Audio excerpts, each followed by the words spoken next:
ഹരേ കൃഷ്ണ. സർവം ശ്രീ രാധാകൃഷ്ണാർപ്പണമസ്തു. ഭഗവാനെ നാം വിളിക്കുമ്പോൾ ഭഗവാനോടൊപ്പം രാധാദേവിയെയും ആ ഭഗവാന്റെ മൂലപ്രകൃതിയായി ഭഗവാന്റെ ഉള്ളിൽ തന്നെ ഇരിക്കുന്ന ശക്തിസ്വരൂപിണിയായ ദേവിയെയും നാം ആരാധിക്കേണ്ടത് നമുക്ക് അനുഗ്രഹങ്ങൾ ചൊരിയുവാൻ വളരെ അത്യാവശ്യമാണ്. ഭഗവാനെ മാത്രം ഭഗവത് ഭക്തന്മാർ എപ്പോഴും കരുതും ഭഗവാനല്ലേ പ്രപഞ്ചനാഥൻ, ഈ ബ്രഹ്മാണ്ഡം അഖിലാണ്ടകോടി ബ്രഹ്മാണ്ഡങ്ങളുടെ നാഥൻ ഭഗവാനല്ലേ, അപ്പോൾ പിന്നെ ഭഗവാനിൽ ഇരിക്കുന്ന ആളല്ലേ രാധാ ദേവി അല്ലെങ്കിൽ ആ പരാശക്തി, അപ്പോൾ പിന്നെ ഭഗവാനെ വിളിച്ചാൽ മതിയല്ലോ, ഭഗവാൻ തന്നെയല്ലേ എല്ലാറ്റിൻ്റെയും ആധാരം എന്ന് നമുക്ക് ഭഗവത് ഭക്തന്മാർ ചിന്തിക്കും. അങ്ങനെ ചിന്തിച്ചിരുന്ന ആളായിരുന്നു ശ്രീ ശങ്കരാചാര്യരും. അദ്ദേഹം ഭഗവാന് ബ്രഹ്മം ഉണ്ടായിരിക്കുന്നത് ഒരാളിൽ നിന്ന് മാത്രമാണ്, അപ്പോൾ അദ്ദേഹത്തിനെ മാത്രം ആരാധിച്ചാൽ മതിയല്ലോ എന്ന രീതിയിൽ ചിന്തിച്ചിരുന്ന ആളായിരുന്നു. നമ്മൾ ഭക്തന്മാർക്കെല്ലാം അങ്ങനെയാണ് ആദ്യകാലങ്ങളിൽ അനുഭവപ്പെടുന്നത്.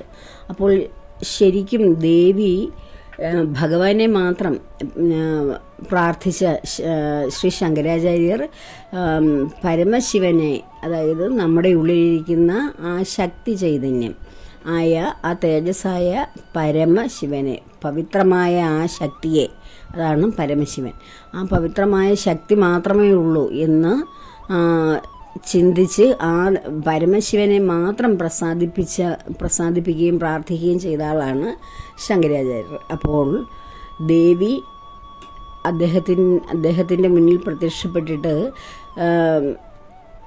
ഞാനില്ലെങ്കിൽ ഭഗവാനെ അല്ലെങ്കിൽ നിന്നിലിരിക്കുന്ന ശക്തിയെ, ആ പരമശിവൻ, അതായത് പരമമായിട്ടുള്ള ആ ശക്തിയെ നിനക്ക് എങ്ങനെ പ്രകടിപ്പിക്കുവാൻ കഴിയും, എങ്ങനെ നിലനിർത്താൻ കഴിയും എന്ന് ചോദിച്ചു. അപ്പോൾ അതിന് മറുപടിയായി ഈ ശങ്കരാചാര്യർ പറയുന്നുണ്ട്, ഭഗവാൻ ഇല്ലെങ്കിൽ അല്ലെങ്കിൽ ഈ ആത്മചൈതന്യമില്ലെങ്കിൽ പിന്നെ എന്തുണ്ടെങ്കിൽ എന്ത്, വേറെ ഈ ചൈതന്യമല്ലേ ശരീരത്തെ നിലനിർത്തുന്നത്, അപ്പോൾ അതുതന്നെയാണ് പ്രധാനമെന്ന് പറഞ്ഞപ്പോൾ ദേവി ശങ്കരാചാര്യരുടെ ശരീരം നഷ്ടപ്പെടുത്തുകയാണ്. ഒരുപിടി ചാരമായി ശങ്കരാചാര്യർ മാറുകയാണ്.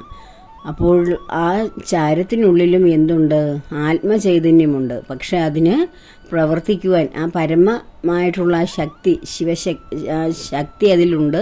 പക്ഷേ ആ ശിവം മാത്രമേ ഉള്ളൂ, ആ ശക്തി ചൈതന്യം മാത്രമേ ഉള്ളൂ. ആ ശിവം എന്ന് പറയുന്ന ആത്മചൈതന്യമേ ഉള്ളൂ, ശക്തി അവിടെ പ്രവർത്തിക്കുന്നില്ല. ശരീരമാകുന്ന ദേവി ഇല്ലെങ്കിൽ നമ്മുടെ ഉള്ളിൽ ഇരിക്കുന്ന ആത്മചൈതന്യത്തിന് പ്രവർത്തിക്കാൻ കഴിയുകയില്ല എന്ന് ശങ്കരാചാര്യർ അങ്ങനെ മനസ്സിലാക്കുകയാണ്. ആ തെറ്റ് മനസ്സിലാക്കിയതിന് ശേഷം വീണ്ടും ദേവി തൻ്റെ ശരീരം ശങ്കരാചാര്യർക്ക് കൊടുക്കുന്നു. അങ്ങനെ ശ്രീ ശങ്കരാചാര്യർ ദേവിയെ സ്തുതിക്കുന്നു സൗന്ദര്യ ലഹരി എന്ന ഗ്രന്ഥത്തിലൂടെ. ദേവിയുടെ ആ സൗന്ദര്യമെല്ലാം കണ്ട് ദേവിയുടെ രൂപം പൂർണ്ണമായി മനസ്സിൽ പതിച്ചുകൊണ്ട് ആ മനോഹര രൂപത്തെ സ്തുതിക്കുകയാണ്. അപ്പോൾ ഇവിടെ നമ്മുടെ ശരീരം നിർമ്മിച്ചിരിക്കുന്നത് ഈ പ്രകൃതിയാൽ. പ്രകൃതി എന്ന് പറയുന്നത് ഭഗവാനിൽ അന്തർലീനമായിരിക്കുന്ന മൂലപ്രകൃതിയാണ്, ദേവിയാണ്, ശക്തി ചൈതന്യമാണ്. അപ്പോൾ അതിനുള്ളിലാണ് ഭഗവാനാകുന്ന ആ പുരുഷൻ, ആ ശക്തി, തേജസ്, സത്ത് നിലനിൽക്കുന്നത്. അപ്പോൾ അതുകൊണ്ടാണ് പുരുഷനും പ്രകൃതിയും കൂടെ ചേർന്നാലേ സൃഷ്ടി പൂർണ്ണമാകൂ എന്ന് പറയുന്നത്. പുരുഷനാകുന്ന ആത്മാവും സ്ത്രീയാകുന്ന, അതായത് പ്രകൃതിയാകുന്ന ശരീരവും കൂടി ചേരുമ്പോഴാണ്, ആത്മാവും ശരീരവും കൂടി പ്രവർത്തിക്കുമ്പോഴല്ലേ ഒരു വ്യക്തിക്ക് ജീവനോടെ നിന്ന് കർമ്മങ്ങൾ അനുഷ്ഠിക്കുവാൻ കഴിയുകയുള്ളൂ. അല്ലെങ്കിൽ നമ്മെ കാണാൻ കഴിയുകയില്ല. ആത്മശക്തി ഒരു എനർജി മാത്രമായിട്ട് നാം നിൽക്കുമ്പോൾ നമ്മെ എവിടെയും കാണാൻ കഴിയുന്നില്ലല്ലോ. നമുക്കൊരു ശരീരമുണ്ടെങ്കിലല്ലേ പ്രവർത്തിക്കാൻ കഴിയൂ. അപ്പോൾ ആ പ്രവർത്തിക്കുവാൻ ശരീരം ആവശ്യമാണ്. പക്ഷെ ശരീരത്തിന് പ്രവർത്തിക്കാൻ എന്ത് വേണം, അതിലിരിക്കുന്ന ആ പരമാത്മ ചൈതന്യവും ആവശ്യമാണ്. അപ്പോൾ ഇത് രണ്ടും ഇടകലർന്ന് ഇഴുകി ചേരുമ്പോഴാണ് യഥാർത്ഥത്തിൽ നമ്മുടെ ജീവിതം, നമ്മുടെ ഈ ശരീരം, നമ്മുടെ കർമ്മങ്ങളെല്ലാം സാർത്ഥകമായി തീരുന്നത്.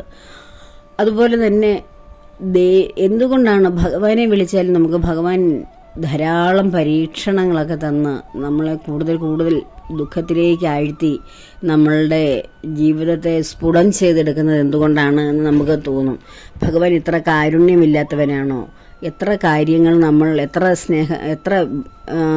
ഭഗവാനെ എത്ര വ്രതാനുഷ്ഠാനങ്ങളോടുകൂടി, എത്ര ഹൃദയബന്ധത്തോടുകൂടി സ്നേഹത്തോടുകൂടിയൊക്കെ പ്രാർത്ഥിച്ചാലും ഭഗവാൻ പലപ്പോഴും എന്നിൽ പ്രസാദിക്കുന്നില്ലല്ലോ, ഞാൻ ഇത്രയും ഒക്കെ ആരാധിച്ചിട്ടും എനിക്ക് ഭഗവാന്റെ ഒരു കൃപ ലഭിക്കുന്നില്ലല്ലോ എന്ന് പരാതിപ്പെടുന്നവർ ധാരാളം ഉണ്ടാകും. കാരണം ആ ഭഗവാനെ തന്നെ നാം ഇങ്ങനെ നിരന്തരം വിളിക്കുമ്പോൾ കിട്ടുന്ന ആ അനുഗ്രഹത്തെക്കാൾ, അല്ലെ അനുഗ്രഹം ലഭിക്കുവാനുള്ള താമസം, അതിനേക്കാൾ എളുപ്പം അനുഗ്രഹം ലഭിക്കുവാൻ പറ്റുന്ന ഒരവസരമാണ് ദേവിയെ പ്രാർത്ഥിക്കുക. ദേവിയിലൂടെ സാക്ഷാൽ ശ്രീ രാധാദേവിയാകുന്ന ശക്തി സ്വരൂപിണിയാകുന്ന ദേവിയെ പ്രാർത്ഥിച്ചാൽ ഭഗവാനെ വേഗം ലഭിക്കും. ഭഗവാന്റെ അനുഗ്രഹം, ഭഗവാൻ നമ്മളെ ശ്രദ്ധിക്കും. ദേവിയെ, രാധാദേവിയെ പ്രാർത്ഥിച്ചുകൊണ്ടിരുന്നാൽ ഭഗവാന്റെ ഒരു ശ്രദ്ധ നമുക്കെപ്പോഴും കിട്ടും. അപ്പോൾ അത്രയ്ക്ക് ഭഗവാന്റെ തന്നെ ഉള്ളിലിരിക്കുന്ന ആ ശക്തി സ്വരൂപിണിയെ ഭഗവാൻ അത്ര വലിയ പ്രാധാന്യത്തോടെയാണ്, അത്ര വലിയ സന്തോഷത്തോടെയാണ് ഭഗവാൻ കാണുന്നത്. ഒരിക്കൽ ഒരു വൃന്ദാവനത്തിൽ ഭഗവാൻ ഇങ്ങനെ അവിടെ ഇങ്ങനെ ജീവിക്കുന്ന അവസരത്തിൽ, കുട്ടിയായിട്ടിരിക്കുന്ന സമയത്ത് അവിടെ ധാരാളം പക്ഷിമൃഗാദികളെല്ലാം ഉണ്ട്. അവിടുത്തെ ചെറിയ ചെറിയ വള്ളിക്കുടിലുകളിലും വനങ്ങളിലുമൊക്കെ ധാരാളം പക്ഷികൾ, തത്തയും മൈനയും മയിലും എല്ലാം ഇങ്ങനെ അധിവസിച്ചിരുന്നു. അപ്പോൾ ഭഗവാൻ ഉള്ളതുകൊണ്ട്, ഭഗവാന്റെ ആ സാന്നിധ്യം ഉള്ളതുകൊണ്ടാണ് ഇവയെല്ലാം വളരെ ഇങ്ങനെ എപ്പോഴും പാടുകയും, ഒരു വസന്തകാലത്തിൻ്റെ പ്രതീതിയാണ് എല്ലായ്പ്പോഴും. എല്ലാ ജീവികളും നല്ല മനോഹരമായ ഗാനമൊക്കെ ആലപിച്ച് നല്ല ശബ്ദമൊക്കെ ഉണ്ടാക്കി സന്തോഷഭരിതമായിട്ട് ജീവിക്കും. അപ്പോൾ ഒരു ദിവസം ഒരു മയിൽ ഇങ്ങനെ ഭഗവാന്റെ വാതിലിൽ വന്ന് ഭഗവാനോട് ആ വാതിലിൻ്റെ അവിടെ വാതിൽക്ക നിന്നുകൊണ്ട് അകത്തേക്ക് നോക്കി ഭഗവാനെ നോക്കി ഇങ്ങനെ വലിയ ഒരു ഗാനമൊക്കെ ഇങ്ങനെ ആലപിച്ചുകൊണ്ടിരിക്കും. ഭഗവാനെ, വൃന്ദാവനെ കണ്ണ ഗോപാല, അവിടെ നല്ലാതെ എനിക്ക് ആരുമില്ല തുണ, അവിടെ നിന്നാണ് എൻ്റെ അച്ഛനും അമ്മയും എൻ്റെ കൂട്ടുകാരനും എല്ലാം അവിടുന്ന് തന്നെയാണ് എന്നിങ്ങനെ വളരെ നല്ല ഈണത്തിൽ ഈ മയിലിങ്ങനെ പാടും. എല്ലാ ദിവസവും വന്ന് പാടും. ഇങ്ങനെ പാടി മയിൽ ഇതിനെ അങ്ങ് ശീലമാക്കി എന്നും വന്ന് പാടും. ഇങ്ങനെ നമ്മളും അങ്ങനെ തന്നെയല്ലേ നാമമൊക്കെ ജപിക്കുന്നത്? എന്നും ഒരേ നാമം തന്നെ ഇങ്ങനെ ജപിച്ചുകൊണ്ടിരിക്കുകയില്ലേ ഭഗവാനെക്കുറിച്ച്? വർഷക്കണക്കായിട്ട് നമ്മളും ഇങ്ങനെ പാടും, ഒരേ നാമമൊക്കെ ജപിച്ച് ഇങ്ങനെ ഇരിക്കും. എന്ന് പറഞ്ഞ പോലെ ഈ മയിലും ഇങ്ങനെ പാടി ഒരു വർഷത്തോളം നിത്യേന വന്നിങ്ങനെ പാടുമായിരുന്നു. ഒരു വർഷമൊക്കെ കഴിഞ്ഞ്. പക്ഷെ ഭഗവാൻ ഈ മയിലിൻ്റെ അടുക്ക കൂടെ ഇറങ്ങുന്നു, കളിക്കുന്നു, അവിടേക്ക് ഓടി നടക്കുന്നു, എല്ലാം ചെയ്യുന്നു. ഭഗവാൻ ഇതിനെ ശ്രദ്ധിക്കുന്നൊന്നുമില്ല. ഒരു മയിലിങ്ങനെ വന്നിരുന്ന് എന്തൊക്കെയോ പാടുന്നു എന്നേ ശ്രദ്ധിച്ചുള്ളൂ. അങ്ങനെ ഈ ഒരു വർഷമൊക്കെ കഴിഞ്ഞിട്ടും ഇതിനെ ഭഗവാൻ ശ്രദ്ധിക്കുന്നേ ഇല്ല. താൻ ഇത്രയും മനോഹരമായിട്ട് പാടിയിട്ടും ഒരു അപ്രിസിയേഷൻ പോലും കൊടുക്കുന്നില്ലല്ലോ, ഒരു അഭിനന്ദനം പോലും എനിക്ക് കിട്ടുന്നില്ലല്ലോ എന്നൊക്കെ ഈ മയിൽ വിചാരിക്കുകയാണ്.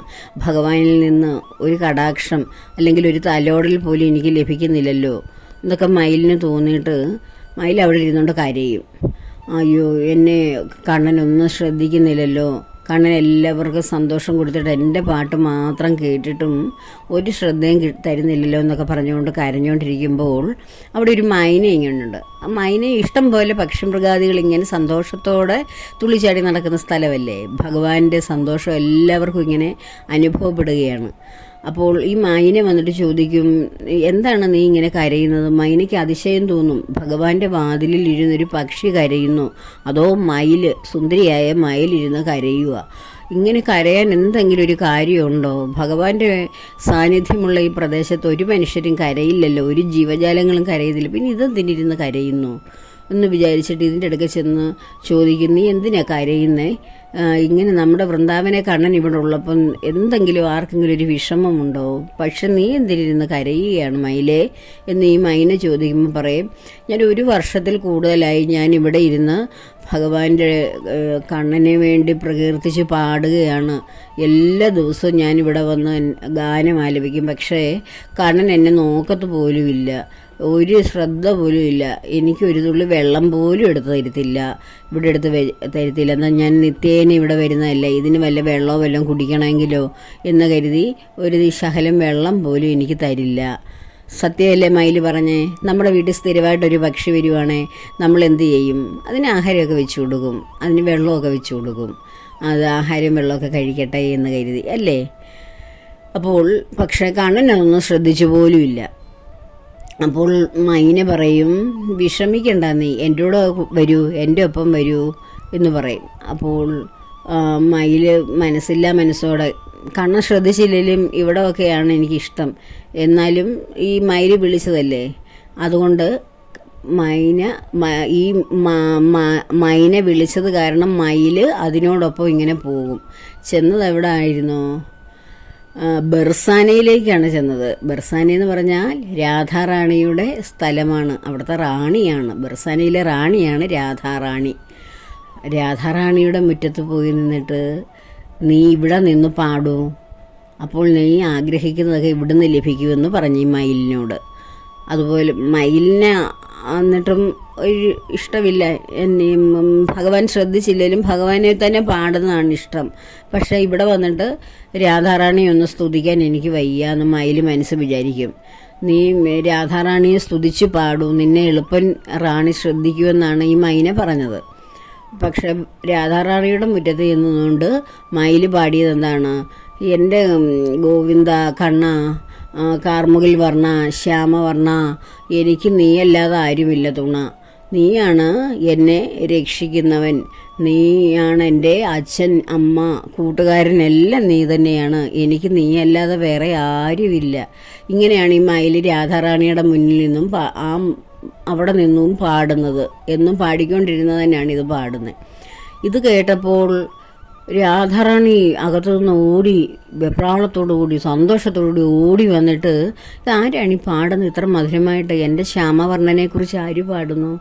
എൻ്റെ വൃന്ദാവനെ കണ്ണനെക്കുറിച്ചാണല്ലോ ആരോ പാടുന്നത് എന്ന് പറഞ്ഞ് ഓടി വന്ന് നോക്കിയപ്പോൾ ഒരു മയിലാണിരുന്നു പാടുന്നത്. അപ്പോൾ രാധാറാണി അടുത്ത് ചെന്നിട്ട് ആ മയിലിനെ മടിയിലേക്ക് ചേർത്തെടുത്ത് അതിൻ്റെ കഴുത്തൊക്കെ വെച്ചിട്ട് കഴുത്തെ ഇങ്ങനെ തലോടി സ്നേഹത്തോടു കൂടി. കാരണം തൻ്റെ പ്രാണനാഥനെക്കുറിച്ചാണ് ഒരാളിരുന്ന് പാടുന്നത്. അത് കേട്ടപ്പോൾ രാധാറാണിക്ക് സന്തോഷം, ആനന്ദം അടക്കാൻ കഴിഞ്ഞില്ല. റാണി മയിലിനെ വളരെ സ്നേഹത്തോടു കൂടി തലോടി അതിന് വെള്ളമൊക്കെ കൊടുത്ത് എന്ത് വേണമെന്നൊക്കെ ചോദിച്ചു. അപ്പോൾ രാധാറാണിയോട് മയിൽ പറഞ്ഞ്, എനിക്ക് ഒന്നും വേണ്ട, എനിക്ക് ഒന്നും വേണ്ട, പക്ഷേ എന്നെ കണ്ണൻ ഇതുവരെയും ഞാൻ കണ്ണൻ്റെ വീട്ടിൽ കണ്ണൻ്റെ വാതിലിൽ ഇരുന്ന് പാടിയിട്ട് എന്നെ ഇത്രയും കാലം കണ്ണനൊന്നും നോക്കിയതുപോലുമില്ല, എനിക്ക് ഇത്തിരി വെള്ളം പോലും തന്നില്ല. ഇവിടെ വന്നപ്പോൾ ഒരു ദിവസം ഞാനൊന്ന് പാടിയപ്പോൾ, ഒരു നേരം പാടിയപ്പോൾ തന്നെ എത്രയോ കരുണാമയിയായ റാണി എന്നെ സ്നേഹത്തോടെ ശുശ്രൂഷിക്കുന്നു, എനിക്ക് സ്നേഹത്തോടുകൂടി ആഹാരം തരുന്നു. അപ്പോൾ കണ്ണൻ ഇത്ര ക്രൂരനാണോ? അല്ലെങ്കിൽ ആരെയും ശ്രദ്ധിക്കാത്തവനാണോ? ഞാൻ ഇത്രയും കാലം പാടിയിട്ടും എന്നെ നോക്കിയത് പോലും ഇല്ലല്ലോ. ദേവിയാണെങ്കിൽ എന്നെ വളരെ സ്നേഹത്തോടു കൂടി നോക്കുന്നു, കരുതുന്നു. എത്ര കരുണാമയിയാണ് അവിടുന്ന് എന്നിങ്ങനെ പറഞ്ഞ്. അപ്പോൾ പറഞ്ഞ്, നീ പാടിയതൊക്കെ നല്ലത് തന്നെ, പക്ഷെ കണ്ണൻ എന്നെ ശ്രദ്ധിക്കും, എളുപ്പം ശ്രദ്ധിക്കാനൊരു കാര്യമുണ്ട്. നീ വീണ്ടും വൃന്ദാവനത്തിലേക്ക് തന്നെ പോകണം. പോയിട്ട് ബർസാനെ വാലി രാധാറാണി ജയ് ജയ് രാധാറാണി അങ്ങനെ പാടണമെന്ന് പറഞ്ഞ്. അങ്ങനെ നീ ഒന്ന് പാടി നോക്കിയേ, അപ്പോൾ നിന്നെ കണ്ണൻ ശ്രദ്ധിക്കുമെന്ന് പറഞ്ഞ്. അപ്പോൾ ഈ മയിൽ അത് കേട്ടുകൊണ്ട് വീണ്ടും സന്തോഷമായിട്ട് ഭഗവാന്റെ അടുക്കേക്ക് തന്നെ തിരിച്ചു വരും. അവിടെ വന്നിട്ട് മയിൽ ഇങ്ങനെ പാടി, ബർസാനെ വാലി രാധാറാണി ജയ് ജയ് രാധാറാണി, എത്ര കാരുണ്യമുള്ളവൾ എന്നൊക്കെ ഇരുന്ന് രാധയുടെ ഗുണങ്ങളൊക്കെ വർണ്ണിച്ചിരുന്നു ഭഗവാന്റെ ഭാഗം. ഇത് അങ്ങോട്ട് രാധാറാണിയെന്ന് കേട്ടതല്ലേ ഉള്ളൂ. അപ്പോഴത്തേക്ക് കണ്ണൻ എവിടെ നിന്നോ പാഞ്ഞു വന്നിട്ട് ചോദിക്കുകയാണ്, ഈ മയിലിനെ സ്നേഹപൂർവ്വം നോക്കിക്കൊണ്ട് ചോദിക്കുകയാണ്, അല്ലയോ മയിലേ, നീ എവിടെ നിന്ന് വന്നു എന്ന്. അപ്പോൾ മയിലിന് അതിശയം തോന്നി. ഒരു പ്രാവശ്യം അങ്ങോട്ട് രാധാറാണിയുടെ പേര് പറഞ്ഞ് പ്രാർത്ഥിക്കാൻ തുടങ്ങിയപ്പോൾ തന്നെ കണ്ണൻ ഓടി വന്നിട്ട് ചോദിക്കുന്നു, നീ എവിടെ നിന്ന് വന്നു എന്ന്. അപ്പോൾ മയിൽ ചോദിച്ചു, ഞാൻ 1 വർഷത്തിൽ കൂടുതലായി അങ്ങയുടെ വാതിലിരുന്ന് ഞാൻ പാടുകയായിരുന്നല്ലോ അങ്ങയെ സ്തുതിച്ചുകൊണ്ട്. അങ്ങ് ഇത് കേട്ടില്ലേ, എന്നെ കണ്ടില്ലേ? ഞാൻ എവിടെ നിന്ന് വന്നു എന്ന് എന്നോട് ഒരിക്കലെങ്കിലും ചോദിച്ചോ? അങ്ങ് ഇത്തിരി വെള്ളമെങ്കിലും എനിക്ക് തന്നോ? അങ്ങയുടെ വാതിലിൽ എല്ലാ ദിവസവും വന്നിരിക്കുന്ന ഒരു പക്ഷിയല്ലേ ഞാൻ? എന്നിട്ട് അങ്ങ് ഇതുവരെ എന്നോട് ഒരു സ്നേഹവും കാണിച്ചില്ലല്ലോ എന്ന് പറഞ്ഞു. അപ്പോൾ കണ്ണൻ വളരെ ചിരിച്ചുകൊണ്ട് പറഞ്ഞു, വീണ്ടും അതിനെ അടുത്ത് വന്ന് തലോടിയിട്ട് പറഞ്ഞു, നീ വിഷമിക്കണ്ട, നീ രാധയുടെ ഗാനങ്ങൾ തന്നെ ആലപിക്കൂ, അതെന്നെ വളരെ സന്തോഷിപ്പിക്കും. നീ വിഷമിക്കണ്ട, നിൻ്റെ ഇത്രയും നാളത്തെ വിഷമത്തിന് പകരമായി ഞാൻ എൻ്റെ ഈ ജീവിതം ഉള്ളിടത്തോളം, അതുപോലെ തന്നെ ഈ യുഗങ്ങൾ തീരുവോളം, ഞാനുള്ള കാലത്തോളവും നിന്നെയും എല്ലാവരും ഓർമ്മിക്കും എന്ന് പറഞ്ഞ് ആ മയിലിൻ്റെ മനോഹരമായ ഒരു പീലി ഭഗവാൻ എടുത്ത് തൻ്റെ കിരീടത്തിൽ, ശിരസിൽ, ആ വാർമുടിക്കെട്ടിൽ ഇങ്ങനെ വയ്ക്കുകയാണ്. നീ ഇതിന് പകരമായി, നീ എനിക്ക് വേണ്ടി പാടിയതിന് പകരമായി എൻ്റെ ജീവിതമുള്ള ഒരു കാലം, എൻ്റെ ഭക്തരുള്ള ഒരു കാലം നിന്നെയും എല്ലാവരും ഓർക്കും. നീ വിഷമിക്കണ്ട, സന്തോഷമായി പോകൂ, നീ രാധയുടെ ഗാനങ്ങൾ ആലപിക്കൂ എന്ന് പറഞ്ഞ് ഭഗവാൻ ഈ മയിലിനെ വിടുകയാണ്. അപ്പോൾ ഇതിൽ നിന്ന് നാം മനസ്സിലാക്കുന്നത് എന്താണ്? ഭഗവാൻ സന്തോഷിക്കണമെങ്കിൽ നാം എന്ത് ചെയ്യണം? ഭഗവാനെ നിരന്തരം ഈ മയിലിനെ പോലെ നമ്മൾ വിളിച്ചുകൊണ്ടിരിക്കുകയാണ്. നമ്മൾ ഈ ഭഗവാനെ വിളിച്ചുകൊണ്ടിരുന്നാൽ നമ്മളിൽ ഒരുപാട് മാറ്റങ്ങൾ ഭഗവാൻ തരും. ഭഗവാന്റെ അനുരൂപമായിട്ടുള്ള ഒരു ആത്മാവാക്കി എടുക്കുവാൻ ഇതിലിരിക്കുന്ന ആ അഴുക്കിനെയൊക്കെ ഇങ്ങനെ കഴുകി കളഞ്ഞ് ക്രമേണ നമ്മളെ പരിശുദ്ധരാക്കി എല്ലാറ്റിൽ നിന്നും വിടുവിച്ച് എന്തൊക്കെയായിരുന്നോ നമ്മുടെ അന്ധകരണത്തിൽ അശുദ്ധമായിട്ടിരുന്നത് അതിനെ എല്ലാം കഴുകിക്കളഞ്ഞ് ശുദ്ധി വരുത്തി പവിത്രമാക്കി ഭഗവാന് ഇരിക്കുവാൻ പാകത്തിൽ നമ്മുടെ ഹൃദയത്തെ മാറ്റിയതിന് ശേഷമേ ഭഗവാൻ അവിടെ പ്രകാശിക്കാൻ തുടങ്ങുകയുള്ളൂ, അനുഗ്രഹിക്കാൻ തുടങ്ങുകയുള്ളൂ. എന്നാൽ രാധാറാണിയിലൂടെ ഭഗവാനെ ഒന്ന് വിളിക്കുവാൻ തുടങ്ങിയാൽ നമ്മൾക്ക് നമ്മുടെ ഭൗതിക ജീവിതത്തിന് എന്താണോ ആവശ്യങ്ങളും ആഗ്രഹങ്ങളും അതെല്ലാം പെട്ടെന്ന് സാധിച്ചെടുക്കുവാൻ ഈ പ്രകൃതീശ്വരിയായ ഈ ശരീരത്തിൻ്റെ ഉടമയായ രാധാറാണിക്ക് കഴിയുകയുള്ളൂ.